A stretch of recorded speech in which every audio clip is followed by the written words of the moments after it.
میری بہنوں کے اوپر میں صرف یہ بتا رہا ہوں کہ کس لیول پہ پہنچ گئے ہیں.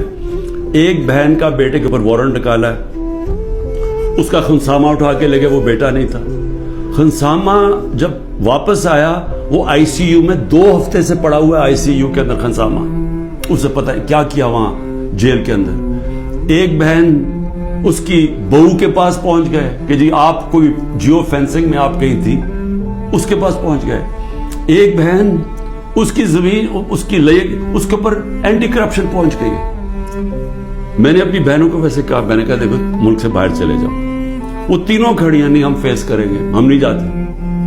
مجھے کئی دفعہ جی عمران خان آپ ملک سے باہر, میں کیوں ملک سے باہر جاؤں گا؟ یعنی میں نے اگر کوئی کرپشن کی ہوتی تو میں بھی شاید جس طرح یہ بھاگ جاتے ہیں, جب ان کے اوپر اقتدار سے نکلتے ہیں سب باہر بھاگ جاتے ہیں کیونکہ ان کے کیسز ہوتے ہیں, باہر بھاگتے ہیں کیسز رک جاتے ہیں. میں سارے کیسز فیس کروں گا کیونکہ میں نے کوئی غلط کام نہیں کیا. مجھے پتا ہے اللہ الحق ہے. یہ خود ہی جب یہ جو کوئٹہ کا مرڈر کیس کیا, یہ خود ہی ذلیل ہو رہے ہیں اس میں. سب کو پتا ہے, کوئٹہ کے اندر سب کو پتا ہے کہ ان کی دشمنی تھی.